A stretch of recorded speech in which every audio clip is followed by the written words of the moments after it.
Welcome to Money Convos, where we discuss personal finance and investment tips. We're committed to helping people create wealth and achieve financial freedom. Follow us on Twitter, Instagram, Clubhouse, and Facebook, and subscribe to our YouTube and podcast.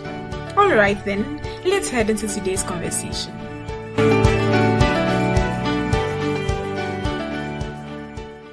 Hi Adam, how you doing? And Mimi, I'm inviting you up, so please accept the request, or you can request for the mic and come up. Hello. Hi Mimi, how you doing? I'm well. I was a speaker, then the next time I realized I was a listener. Did something happen? No, nothing happened here. Oh, okay. They are trying to demote you. Rebuke them. Amen. Also, for one time, Mommy, Adam. We can't find Adam. I'm seeing him here, but we can't hear him. His mic is not here. Even Dennis, I can't see his Dennis, mic. so you wouldn't hear or see his mic. Yeah. It's true. Yeah. So I guess let's just get into the conversation. How's your week been so far? Well, I'm saying so far. It's been a whole week. So yeah, how's your week been? I'm trying to remember. That just passed. I think it's been cool. One thing stressed me out and which made me rethink a lot of things. But I think generally, it's it was a cool week. I've come to terms with the fact that I didn't make a bad decision, so I'm cool now. That's great. That's good to hear. If you are into that kind of music, when you were talking, a song that came to my mind was Davido's "Stand Strong." There's a choir in the background giving him backing vocals. India man, see you. Why am I not surprised? But okay. Davido's. So for my maybe. Davido found home. Okay. All right. Okay, let's get into this conversation. Your people, Mimi, your retirement people, your pension people, your SSNIT people, they are in the news this week. Joy FM's George Riafik granted an interview to the administrator of SSNIT, and what's his name? I forgot. Is it Kofi? What's his name? Was it the CEO? Okay, his title is CEO. Yes. They granted him an interview, and he made some comments. It was just explaining the work that the SSNIT does, and he made some suggestions about proposed changes that they are going through their processes to get done. He's a Dr. Tinkram. Yeah. So there are just two main changes that he's thought about, or that he mentioned, and I guess it would be good for us to discuss them and think about the implications for us, and some interesting facts that came up in listening to that interview. It would be good to share for people to know. So yeah, before we even get into this, maybe a good reminder for all our audience to know what SSNIT is. So okay, I see Mimi has dropped off, but yeah, I'll give a reminder for what SSNIT is and what SSNIT does. So in Ghana, we have a 3-tier pension system. Those in the US have their 401k, the Roth IRAs, the IRAs, but in Ghana we have a 3-tier pension system. And by 3-tier, what I mean is there's a tier 1 which is managed by SSNIT, Social Security and National Insurance Trust. They run that. Contributions of 13.5% are taken out of the basic salaries of workers. There's a portion that comes from the employer and there's a portion that comes from the employee. But let's just put it at 13.5%, and that is put down so that when you reach retirement age, which is currently 60%. 60 years. When you reach 60 years, you would be paid you would be paid 60% of the average of your your three best monthly salaries. And maybe correct me if at any point I make a mistake. Yeah. So every month your employer will be sending the 13.5% to SSNIT, and then when you retire at 60 or even earlier, if it's going to be earlier, there are certain stipulations that they do and certain adjustments that they will make. But assuming you retire at 60, your 13.5% that you've been contributing regularly for at least 15 years will qualify you to get 60% of your best 3 months, the average of your best 3 months salary that you reported to SSNIT. And you get that for life whenever you die, even if it's at 120, I think.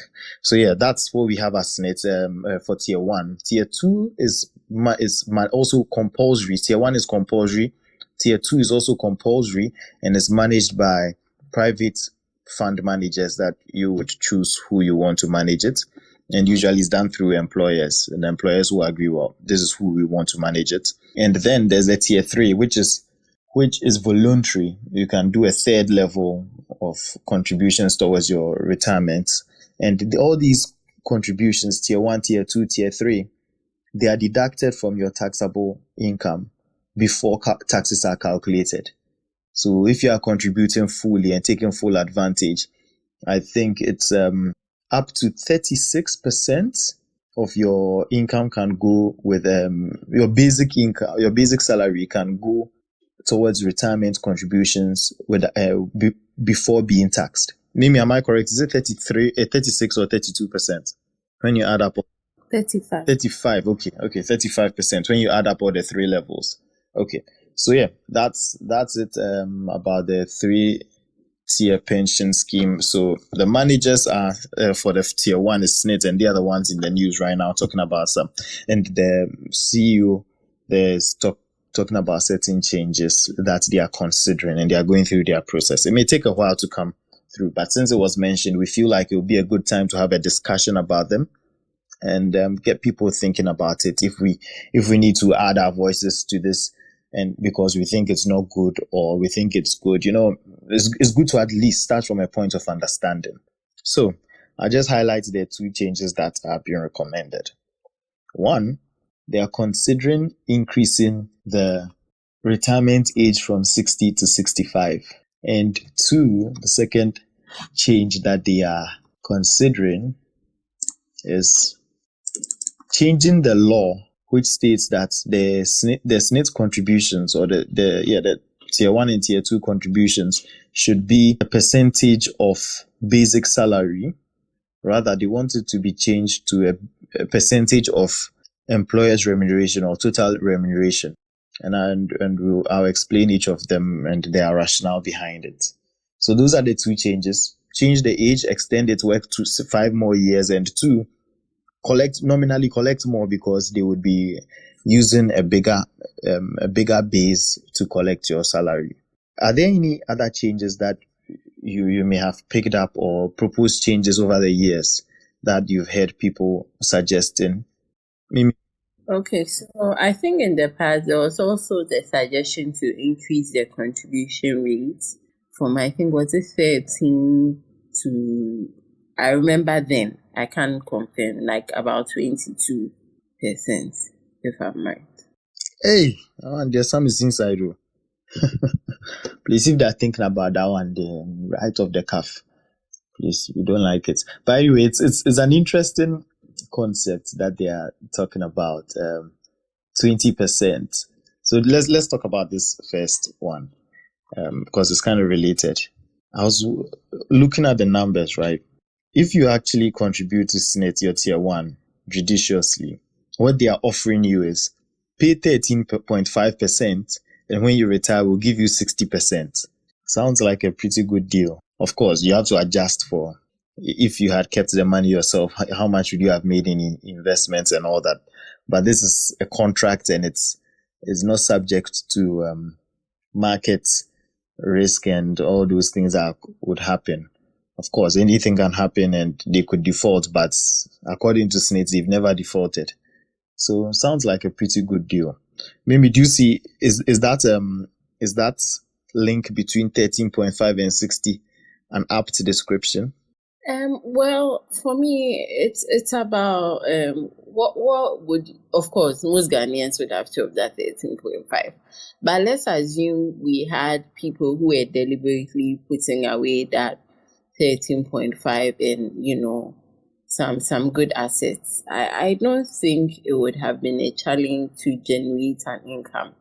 However, like any insurance, the purpose is not to make you rich. It's more of to manage a certain risk. So I feel like SNIT helps to reduce old age poverty. SNIT helps to also for you to also manage longevity risk. Because sometimes you may have your investment in the rest, but maybe over the period, what you have invested towards your retirement may not be enough to see you through. But since regardless of how long you live, they are still going to pay you. So I feel like when I look at a 3-tier pension scheme, I feel if everything was working right as it should have been, it's a good deal. It's a good deal. Just that I wouldn't say that if somebody were to be managing their own money, well, on a good day, they'll probably do better than SNIT.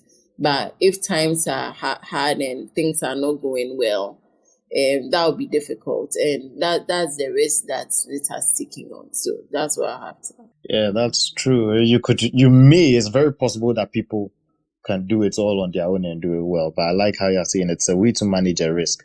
It's a way to protect yourself from unforeseen problems that may come up, right? And imagine somebody says, well, you could go do your own business and maybe you grow 2,000 cities to 10,000 cities in 5 years.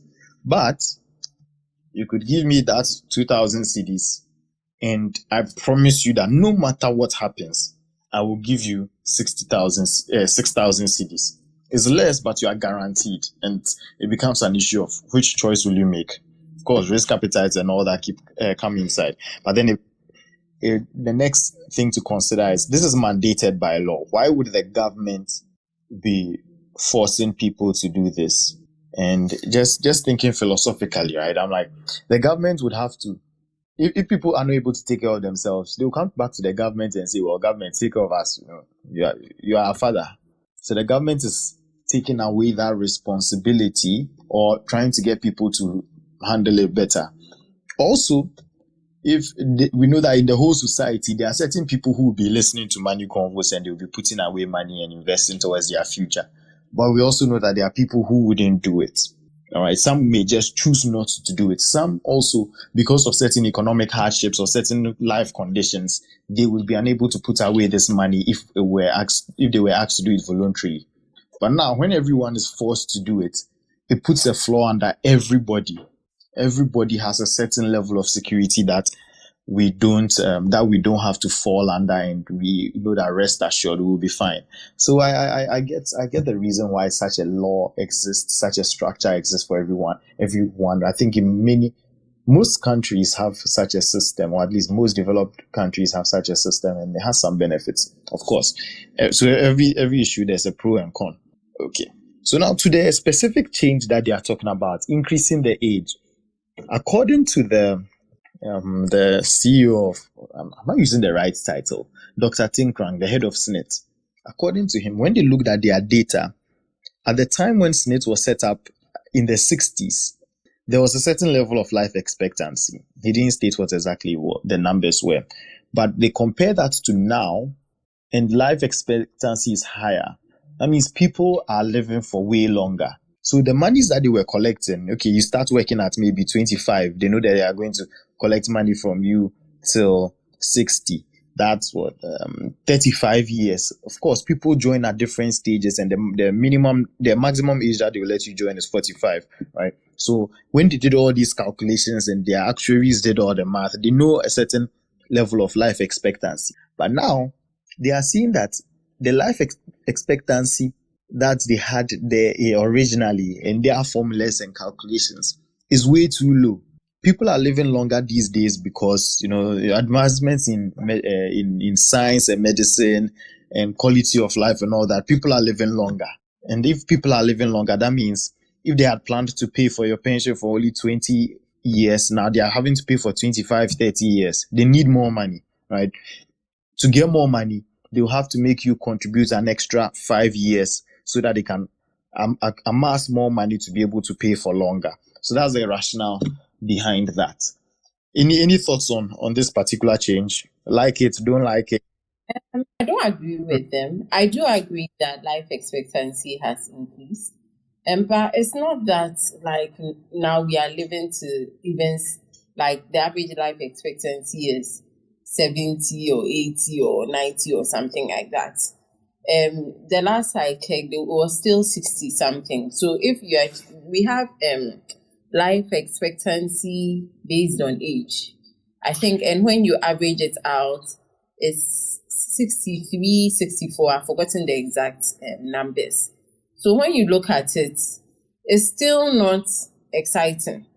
However, life expectancy, when people get to the age 60, they are expected to live, I remember the last time I checked, for men was 16 years more, and for women, 18 years more.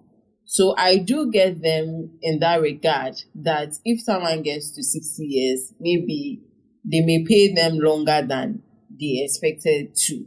But average life expectancy is what do you call it, below 65. So I don't know. Honestly, I think that may be a case if they are looked at the other weaknesses in their like their operations.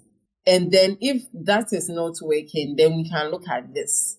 But I don't think this should be your first go-to, because it's not, the change is not like over the top. Like it's not like we are living so like 20 years longer or something like that. So that's what I think. Yeah. Okay, I get you that they should try to find other ways to plug the hole before they do this one, because it has massive implications.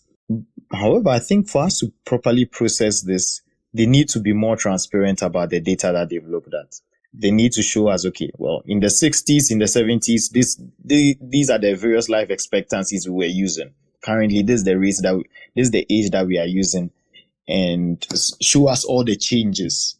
All right, and then we'll get it. What with the figure you mentioned is in line with. I just googled it and I saw like World Bank is saying Ghana is 64.11 years. Right, it's World Bank. You know, you can kind of bank on it, on that number. At least it's not too far off.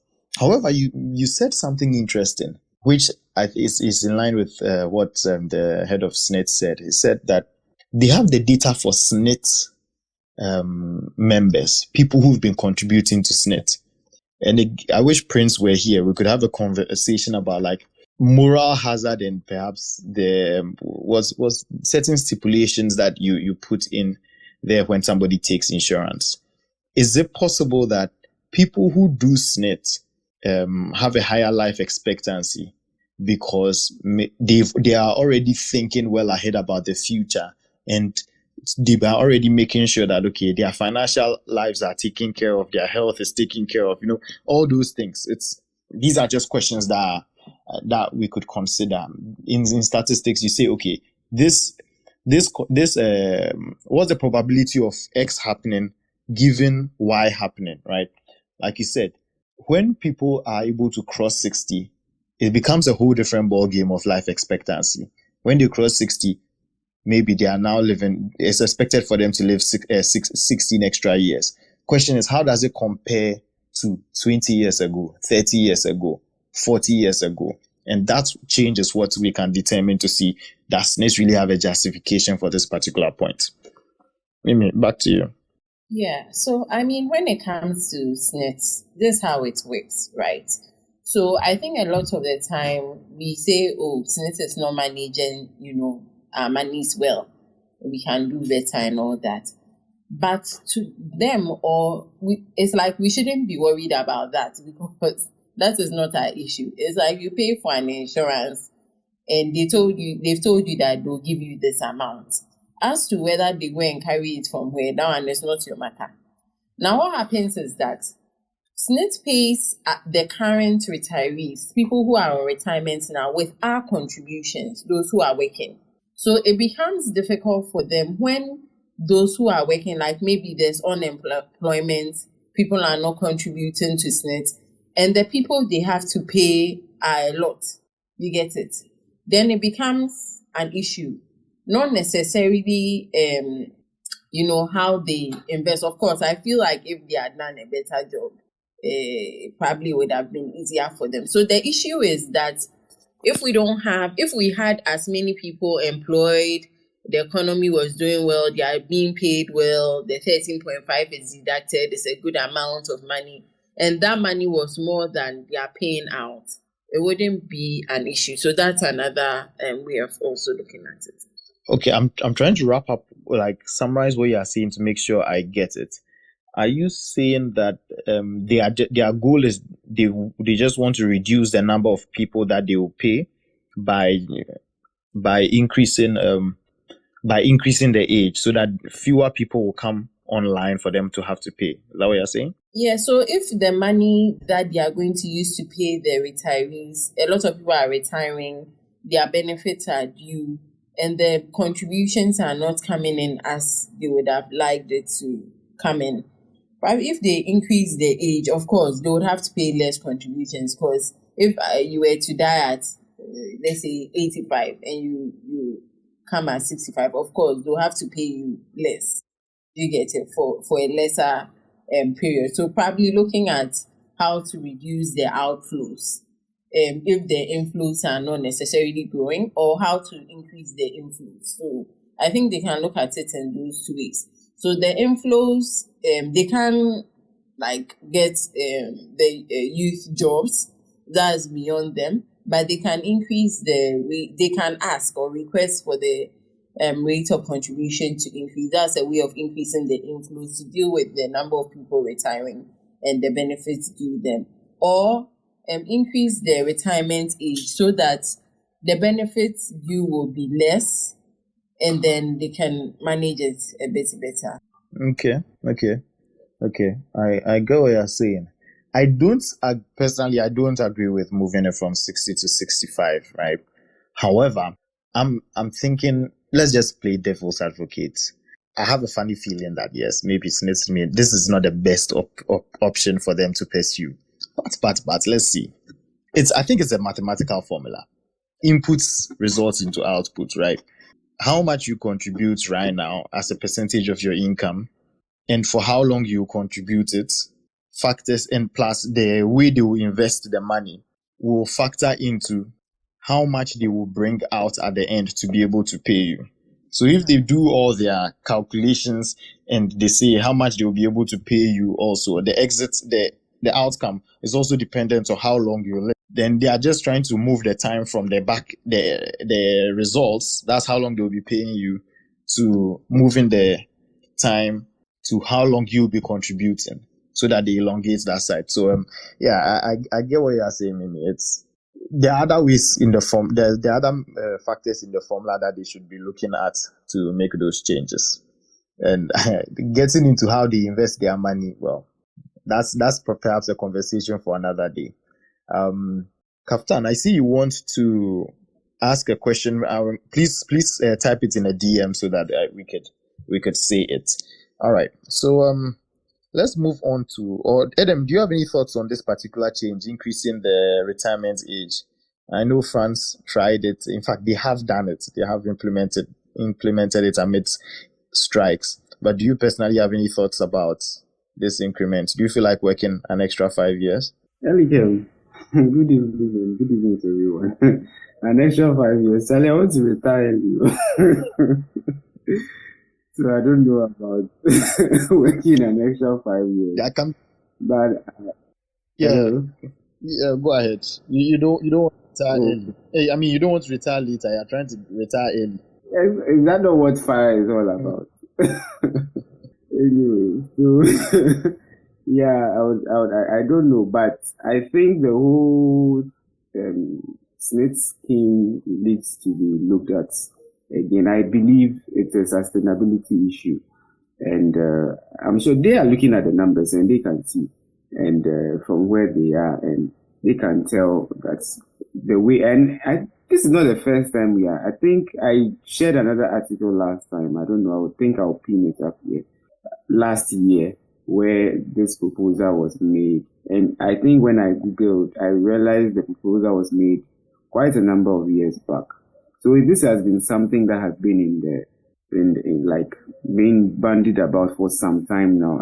I guess the main challenge or the hindrance is probably definitely they know the labor unions will not take it sitting down, and generally how people, they need to get the buy-in of people for them to be able to roll it out. So I'm sure that's what has hindered. And all these discussions are all geared towards getting people to accept it. So personally, I don't know what the numbers are looking like at their end. But as they've been talking about this thing for some years now, it must be a big issue then. And definitely we need to look at it and find a suitable solution to it going forward. Yeah, I think that would be my initial thoughts on this for now. Okay, all right. So there's a problem at hand, and they need to get into how exactly they can solve that problem. All right. Exactly. Okay, that's good. Okay, Kaftan, I would let you speak up on this topic. Okay, Senior, thank you very much for the opportunity to speak on this. I'm just speaking basically for myself and the little knowledge I have of what you guys are speaking about. So, yes, what you guys have said is correct. There's something we call a contract of generations, where we expect that people will continue contributing to a scheme, and as a result, pensioners can be paid as and when they need to be paid. And you made another very profound statement that typically with pensions, what you put in is what you're supposed to get. But I wish it were that simple with the schemes that we run in Ghana. So I'll give you a typical example. You can't pay SSNIT on anything below the minimum wage, right? So when you pay the minimum wage, you pay SSNIT on your minimum wage, it amounts to about 56 cedis every month. However, if you were to do a very astute calculation with the formula that SSNIT has, in order to determine how much such a person who contributes, say, 56 cedis at the end of every month would gain when they go on retirement, you would realize that the minimum pension that is being paid now is way above what those who pay minimum wage would get. Basically, because it's a social scheme, it means that we're trying to push. SSNIT is trying to cushion everybody. So, they even for the lowliest and the poorest of people, they try to at least give them a base so that they do not suffer as much. So I just want us to think of it this way. It's like having a bucket that is always going to leak, right? The leakage is definitely going to be paying our pensions because the scheme cannot afford to not pay pensions. That is the reason why they're there. And so the bucket is always going to leak. The options then would be to either increase the size of the bucket or increase the amount of water that is getting into the bucket. And so I know for a fact that there are various options that the scheme is considering in order to be able to figure out how to sustain the scheme and make sure that pensioners are paid on time, especially considering the fact that if you look at the biggest contributors to the scheme, who are the formal sector, you have about 1.7 million people contributing to the scheme. Now, if you look at the percentage increase over the years, you realize that not a lot of addition has been made to the scheme, even though the number of pensioners keep increasing. So yes, that is one option, but I also know that the Director General of SSNIT has spoken about other options on radio and on TV that the scheme is trying to consider in order for them to be able to sustain the scheme. So that's just a little contribution I wanted to add, that it's not as simple as we see it from the outside. So that's about it. Thank you. Thank you, Kaftan. Very, very insightful points you've mentioned, giving us some more clarity. I like the example you gave with the bucket. When I actually think about it in many, many years to come, it's a bit daunting, but that's how it works. So it's really the structure we have to work with. Another thing you mentioned is the cushion that we provide through the insurance, the social security for the whole nation. There are certain people who, if their calculation is done properly, they'll be paid under the minimum wage or under a certain minimum, and SSNIT has puts a floor under it, so we are helping protect everyone. But that got me thinking about something, and I'd like to at this point drop some facts that the Director General, in fact, thank you for bringing the right title, DG, Director General, he mentioned. Maybe do you recall that sometime back when we were having these discussions, we were saying that the person who receives the highest SSNIT gets about more than 100,000 CDs a month. Apparently, Mimi, you remember that, right? I think so. Well, yeah, that statistic has always been there. We compared with. Yes, about 160 if I remember. Come again? I think it's 160. I'm not sure. I think the last 160. Okay, 160,000 a month. You know something, and remember, that's even like 60% of how much the person was declaring.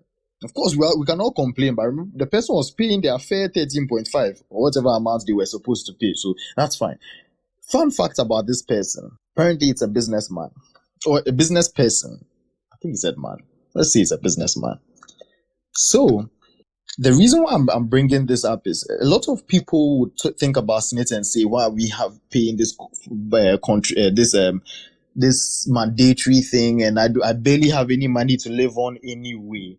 But if you actually think about this structure, there's what happens at the top end and what happens at the lower end, and the rich can get richer. You understand? What happens is with the poor people, they are cushioned so they can come up. A rich person or a high income earner can game the system and say, you know what, I want that even though I'm doing my business and I'm making a lot of money, when I retire, I want some extra money from SSNIT. And the person was able to actually follow that principle. Granted, now SSNIT, I think some years ago, they recognized that, should I call it, yeah, they recognized that flaw in their plan that would make people way excessively richer. So I think now the maximum you can insure, the maximum monthly income you can insure is around 35,000. Anyone should feel free to correct me if you correct. 42. Oh, okay. Inflation. So they've increased it to 42. So if you are earning 100,000, the 13% that you pay will only be on 42,000 and not the entire 100%. So you can still get extra money to take home on a daily basis. That's good. So they plugged that hole, but then it should get us thinking.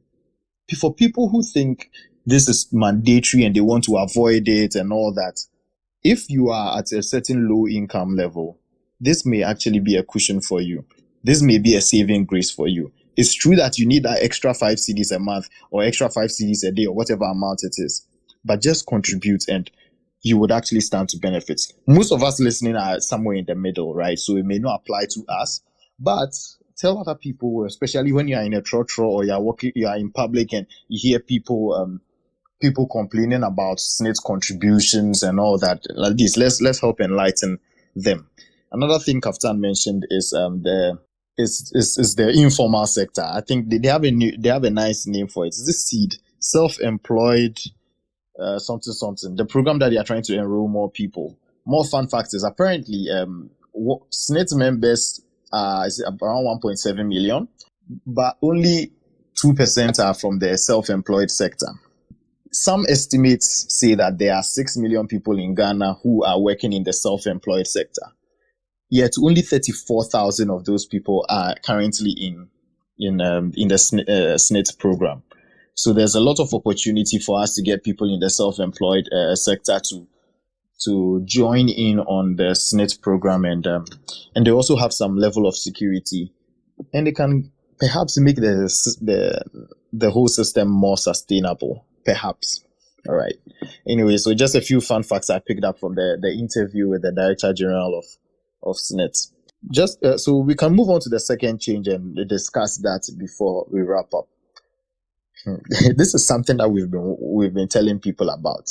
So SSNIT contributions are paid on your basic salary. What do we mean by basic salary? Everyone who's earning an income should ask for their pay slip from their employer. Get that pay slip and take a look at it.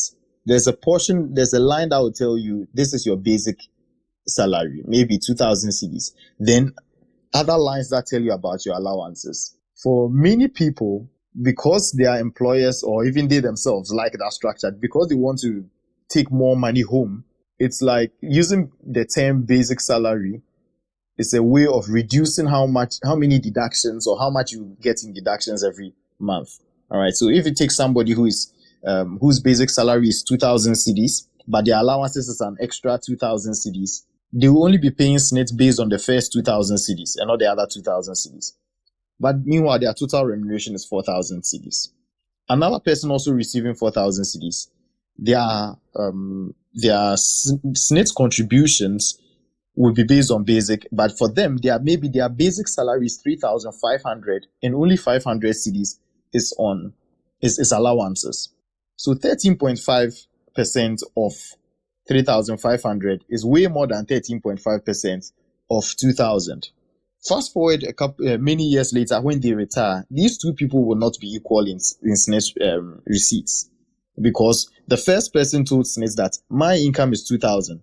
You should pay me only 60% of that 2,000, assuming those were their best years. The second person was telling SSNIT that my income is 3,500.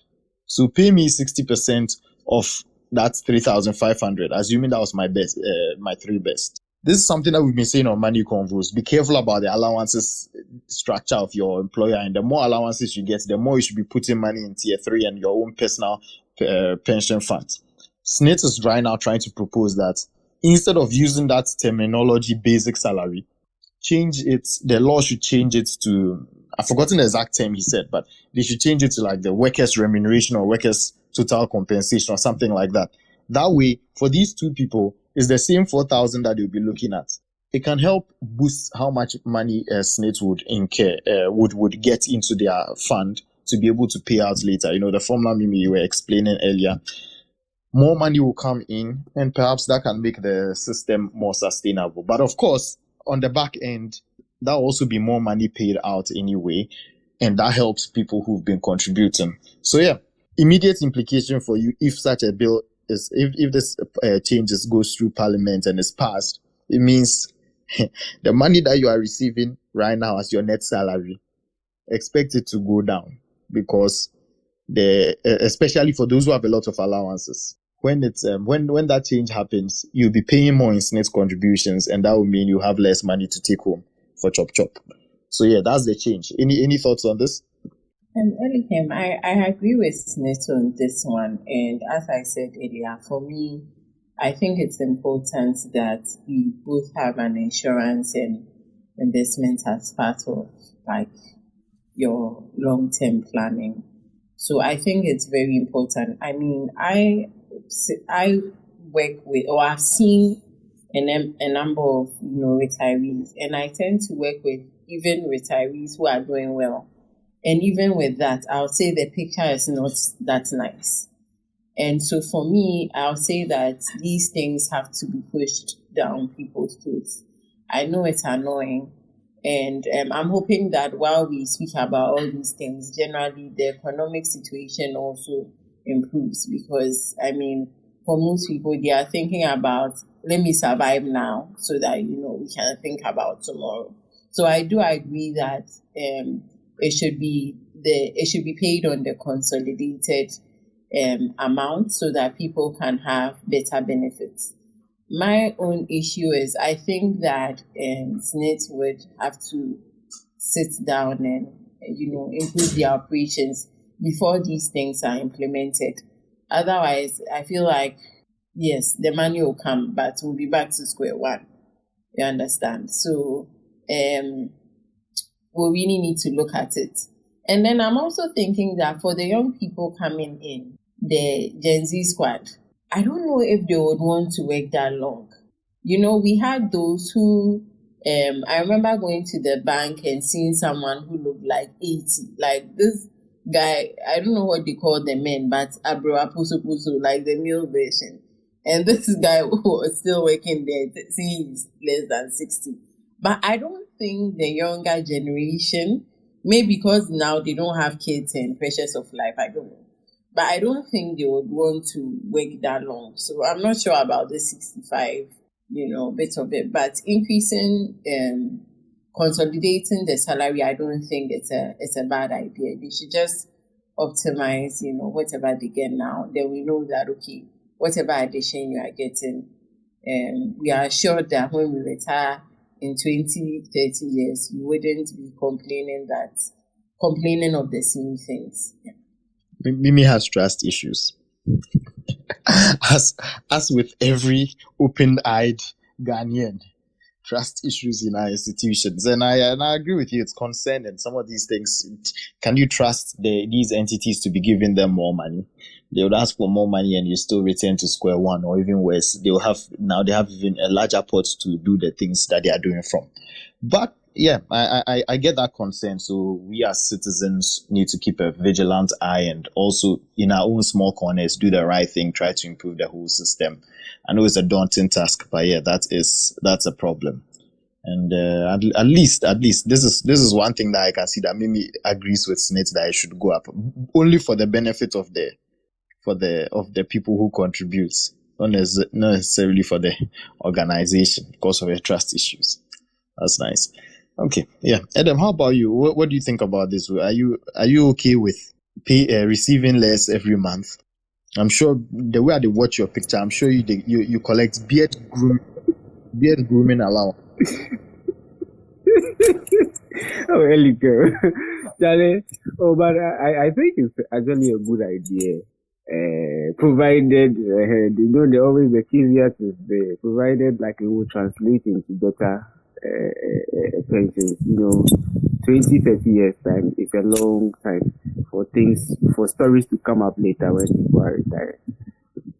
But I think it's a good idea. People will also not, some employers use that also to kind of hoodwink their employees in the sense that because they want to reduce the kinds of deductions that are going on, they would rather push money to allowances rather than the basic salary. So these are, if they will consolidate everything, I think it's fine. But I just hope, like we have said, we hope that it translates into better pensions for people when they are retiring. I think that is the most important thing. And like Mimi said, we all need to look at this whole thing of retirement and what are the other ways we can also help to make when we are retiring a sustainable, like to retire on something sustainable. I think it's a conversation that we need to keep having so that we all prepare for it. Because it looks like it's far away, but before you open your eyes, it's just before you. Yeah. So I think we should look at that very, very, very much. Yeah. Thanks. Yeah. Before you open your eyes, you'll be 60 and the time would have passed where you could have contributed.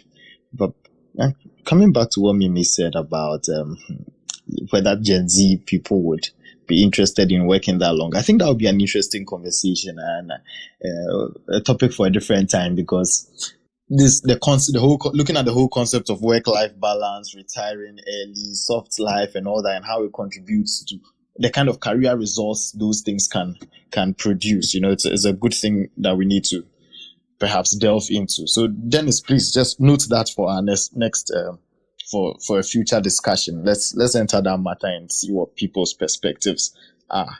20 years down the line is pretty far, but some of us may not be able to see what will happen, or most of us will not be able to see what will happen. But some of the decisions that we are making now, by that time, will we be saying, had I known, or we'll be saying, we made great decisions. Anyway, speaking of decisions that you could make now to make sure that in 20 years to come, or even in 5-10 years to come, you'll be fine. One sure decision that you can make is to follow Money Convos here on Twitter, Instagram, and Facebook. Get on YouTube, go subscribe. Wherever you listen to podcasts, go listen. It will be a decision that will pay off massive dividends for you. And also, while you're on Instagram, follow Investment Friend. That's at investment_friend. There we go beyond just having these general discussions about personal finance, and we have more tailored one-on-one conversations with people to offer insights that would apply to their circumstances.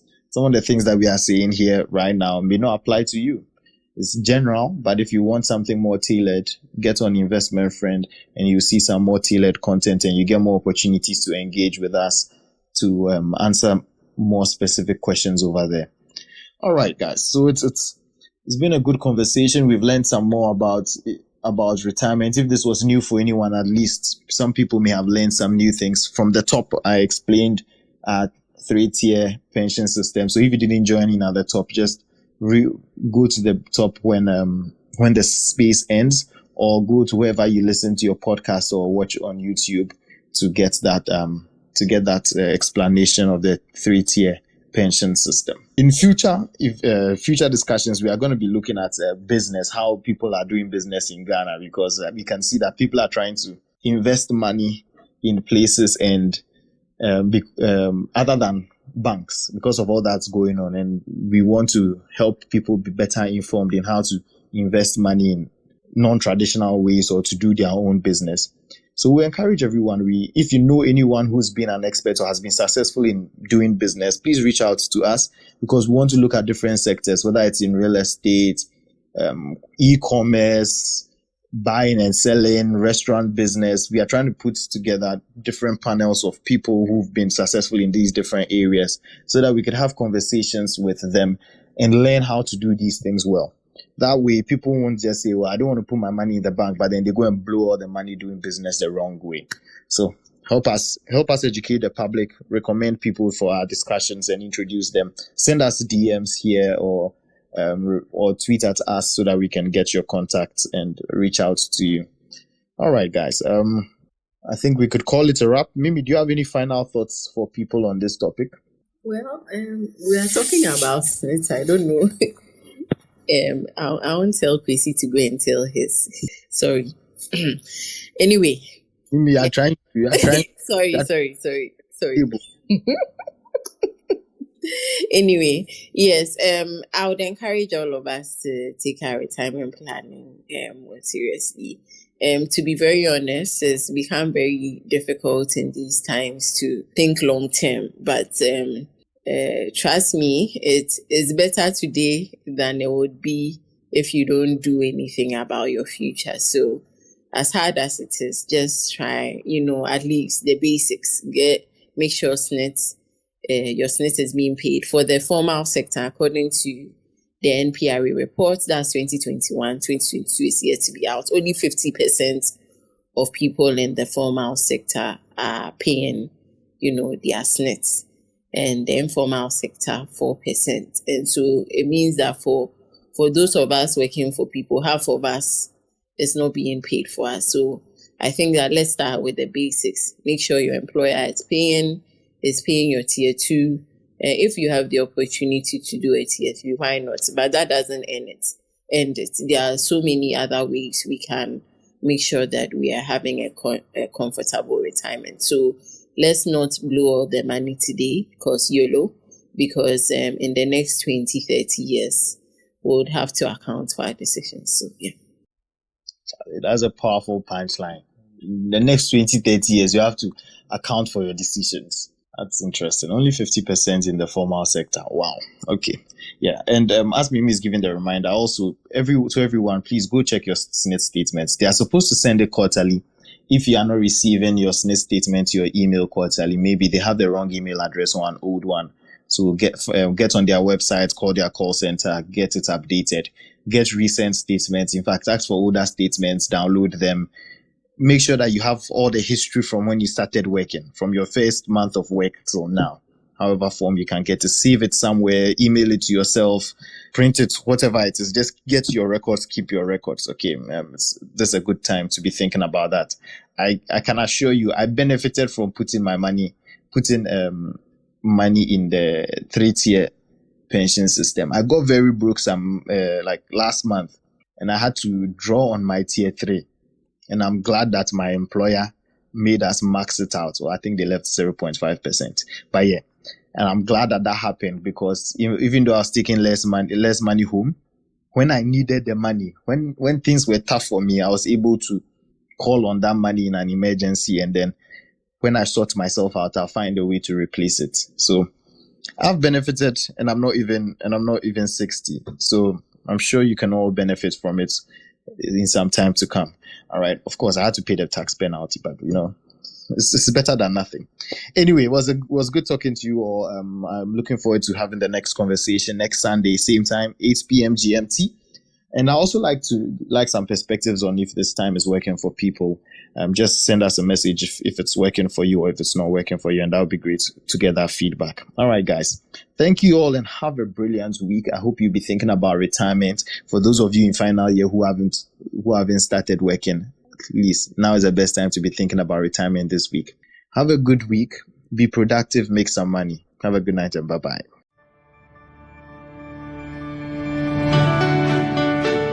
Thank you for taking the time to listen to our thoughts. I hope you learned a thing or two and start practicing.